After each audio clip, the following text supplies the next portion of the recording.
જમ્મુ કાશ્મીરના કુપવાડામાં ઘૂસણખોરીનું ષડયંત્ર નિષ્ફળ, 2 આતંકીને સુરક્ષા દળોએ કર્યા ઠાર, સમગ્ર વિસ્તારને કોર્ડન કરી સુરક્ષા દળોનું સર્ચ.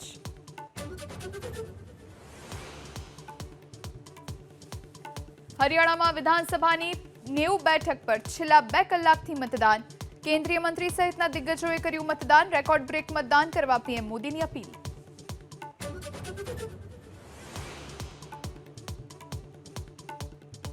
રાજ્યમાં આજે તમામ ડ્રાઇવિંગ ટેસ્ટના ટ્રેક બંધ, આરટીઓના સર્વરના ધાંધિયાના કારણે 3 દિવસના સ્લોટ થશે રીશેડ્યુલ, 5 ઓક્ટોબર બાદ ફરી અપાશે અપોઇન્ટમેન્ટ.